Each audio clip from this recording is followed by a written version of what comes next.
உறவுகள் அனைவருக்கும் வாழ்த்துக்கள். நாம் தமிழர் கட்சி தமிழ்நாட்டின் அங்கீகரிக்கப்பட்ட கட்சியாக உருவாகி இருக்கிறது.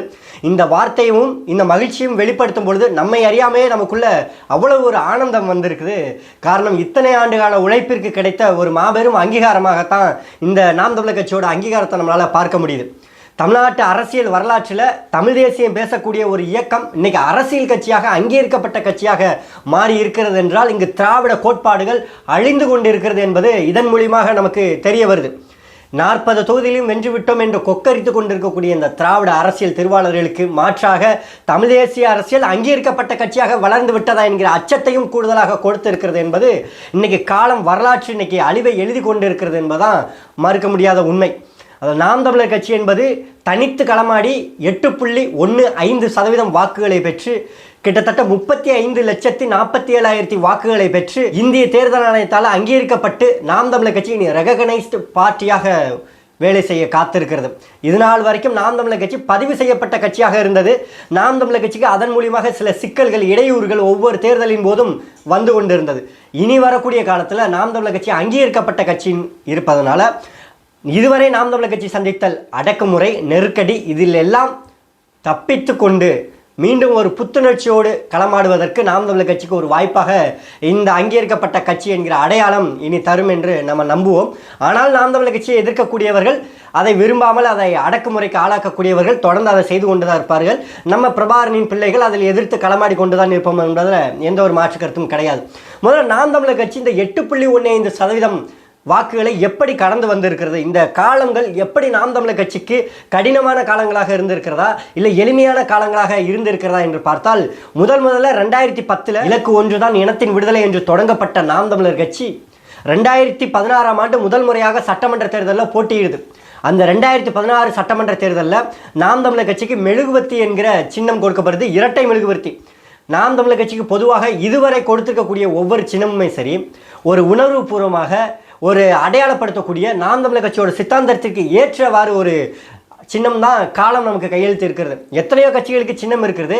ஆனால் அந்த சின்னத்தை எல்லாம் அவர்கள் எப்படியோ ஒரு மாறுபட்ட ரீதியாக மக்களிடையே கொண்டு போய் சேர்த்திருக்கலாம். ஆனால் நாம் தமிழர் கட்சிக்கு கொடுக்கப்பட்ட ஒவ்வொரு சின்னமும் சரி, நாம் தமிழர் கட்சியோட சித்தாந்தத்தை அந்த சின்னம் பேசக்கூடிய அளவிற்கு ஒரு சின்னம் கிடைக்கப்பட்டது. அதுதான் முதல் முறையாக கொடுக்கப்பட்டது இரட்டை மெழுகுவர்த்தி. அந்த இரட்டை மெழுகுவர்த்தி எப்படி அண்ணன் சீமான் பல மேடைகளில் சொல்வது போல, தலைவன் என்பவன் தன்னையே கரைத்து கொண்டு மக்களுக்கு வெளிச்சத்தை கொடுக்கிற மெழுகுவர்த்தி போல் இருக்க வேண்டும் என்று பல மேடைகளில் பேசுவது போல நாம் தமிழர் கட்சிக்கு இரட்டை மெழுகுவர்த்தி சின்னம் கிடைத்தது. இன்னைக்கு 2024 நாம் தமிழர் கட்சிக்கிட்ட பெரிய பொருளாதாரம் இன்றளவும் இல்லாத பொழுது 2014 அதை விட மிக குறைவான பொருளாதாரம், மக்கள் சக்தி மிக குறைவாக இருந்தது, மக்கள் ஆதரவு குறைவாக இருந்தது, இதைவிட அதிகமான எதிர்ப்புகள் அதிகமாக இருந்தது. அண்ணன் சீமான் எப்போது வேணாலும் கைது செய்யப்படலாம் என்கிற சூழல் உருவாகி இருந்தது. அந்த காலகட்டத்தில் நாம் தமிழர் கட்சி 2016 தனித்து களமாடுது.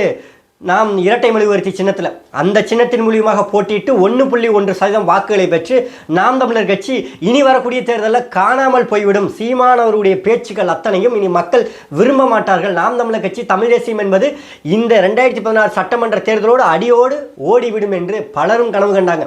ஆனால் அடுத்ததாக 2019 தேர்தலில் நாம் தமிழர் கட்சிக்கு இரட்டை மெழுகுவர்த்தி சின்னம் மறுக்கப்பட்டு விவசாயி என்கிற சின்னம் புதிதாக ஒதுக்கப்பட்டது. அந்த விவசாயி என்கிற சின்னமும் நாம் தமிழர் கட்சியோட கொள்கையை ஏராளமாக பேசுவதற்கு ஒரு வாய்ப்பாக அமைந்தது. பொதுவாக நாம் தமிழர் கட்சியோட அடிப்படை கொள்கை என்னன்னா, விவசாயத்தை காப்பாற்ற வேண்டும், விவசாயத்தை அரசு பணியாக மாற்ற வேண்டும், விவசாயம் தான் எங்கள் உயிர் மூச்சு, தமிழனுடைய மிகப்பெரிய அடையாளமே விவசாயம் தான், உலக நாடுகளுக்கெல்லாம் விவசாயத்தை கற்றுக் கொடுத்த இந்த தமிழனும் இன்னைக்கு விவசாயத்தை விட்டு வெளியேறுவதா என்கிற கொள்கையை முன்வைத்து அரசியல் செய்வதன் மூலியமாக நாம் தமிழர் கட்சிக்கு காலம் விவசாயி என்கிற சின்னத்தை கையளித்தது. அந்த சின்னத்தை பெற்றுக்கொண்டு நாம் தமிழர் கட்சி மீண்டும் நாடாளுமன்ற தேர்தலில் போட்டியிட்டது.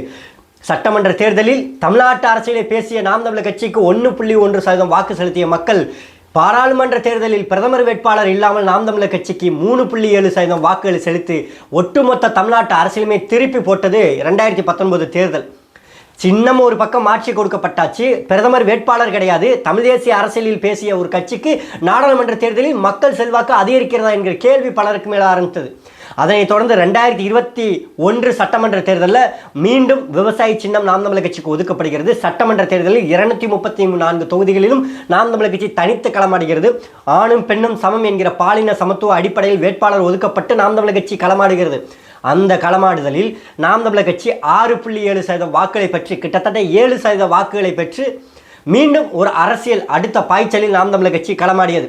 இதனைத் தொடர்ந்து 2024 தேர்தலில் நாம் தமிழர் கட்சி எப்படிப்பட்ட வளர்ச்சியை பெறப்போகிறது? தன்னுடைய வாக்கு சதவீதத்தை அப்படியே வைத்துக் கொள்ளப் போகிறதா, இல்லை அங்கீகரிக்கப்பட்ட கட்சியாக மாறப்போகிறதா, இல்லை கூடுதலாக 10% தாண்டி நாம் தமிழர் கட்சி வளரப்போகிறதா என்கிற கேள்வி அனைவரிடமும் எழுந்து கொண்டிருந்தது. அரசியல் கட்சிகள் ஒரு பார்வையோடு இருந்தாங்க.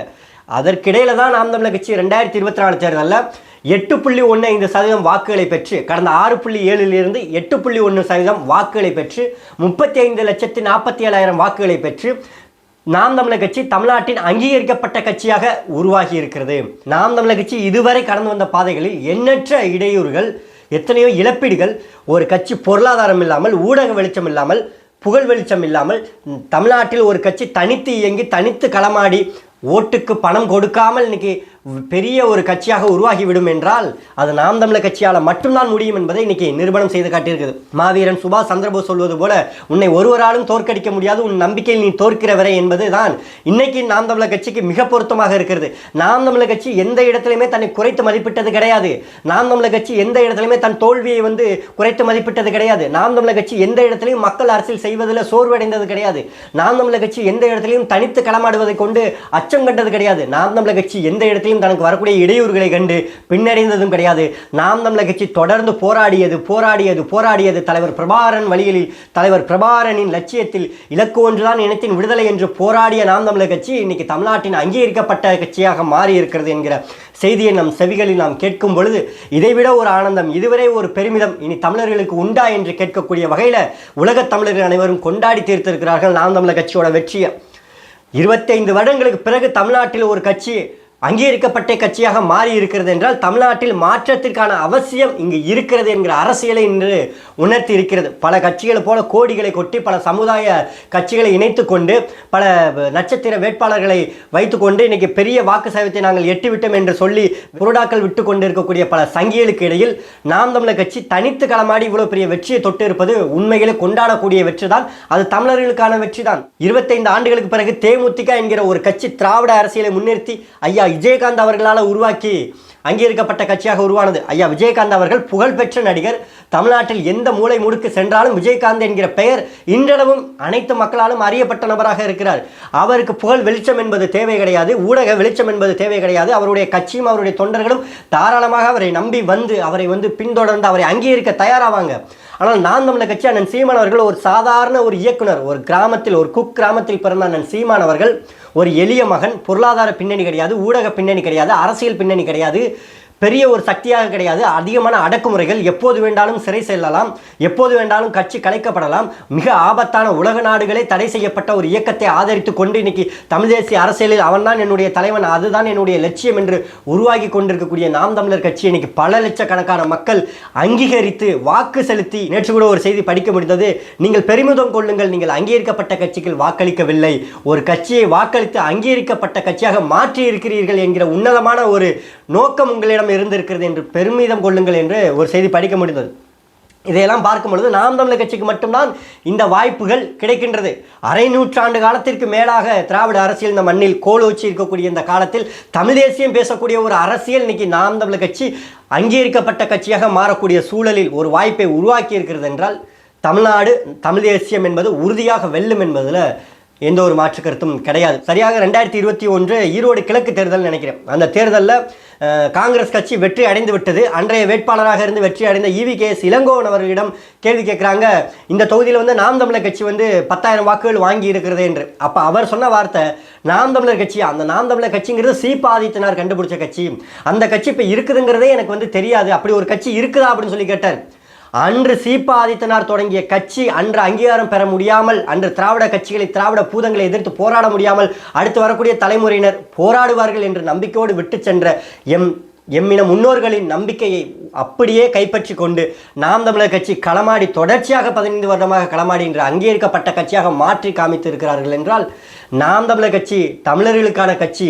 EVKS இளங்கோவன் நாம் தமிழர் கட்சி இருக்கிறதா என்று கேட்ட காலம் போய் இனி வரக்கூடிய காலங்களில் நாம் தமிழர் கட்சி அங்கீகரிக்கப்பட்ட கட்சியாக இருக்கிறது என்று ஒவ்வொரு தேர்தல் ஆணையத்தின் நடவடிக்கையின் மூலியமாக அந்த கட்சிக்கு ஒரு அங்கீகாரம் கொடுக்கும் பொழுதும் முன்னிலைப்படுத்தும் பொழுதும் தான் மற்ற கட்சிகளுக்கு எரிய தொடங்கும். நாம் தமிழர் கட்சி அங்கீகரிக்கப்பட்ட கட்சியா, அவர் அந்த இடத்தை தொட்டுவிடக்கூடாது என்றுதான் இத்தனை ஆண்டு காலம் நாம் போராடினோம். பல சூழ்ச்சிகளை, பல வலைகளை பின்னி கொண்டு இருந்தோம். எப்படி நாம் தமிழர் கட்சி தப்பித்து கொண்டு இப்படிப்பட்ட இடத்தை தொட முடிந்தது என்று ஆலோசிக்க ஆரம்பிப்பார்கள். எது எப்படியோ நாம் தமிழர் கட்சி இத்தனை ஆண்டுகால போராட்டத்திற்கு பிறகு இனிமே நாம் தமிழர் கட்சியை தேர்தல் வருவதற்கு முன்னாடி உங்களுக்கு என்ன சின்னம் வேண்டும் சொல்லி நீங்கள் மனு கொடுக்கணும், அதை நாங்கள் பரிசீலிக்கணும், அதை வேற யாரும் கேட்டுட்டா அவங்கள்ட்ட போய் நீங்கள் கெஞ்சணும், அதை வாங்கிக்கிட்டு அவர் தேசிய கட்சியாக இருப்பார், பிறகு எந்த கட்சியிலையும் போட்டியிடாமல் சுயேட்சைக்கு கொடுப்பாரு, இதை பார்த்துக்கிட்டு நாங்கள் தேர்தலில் போட்டியிடணும். இந்த நிலைமை நாம் தமிழர் கட்சிக்கு கிடையாது.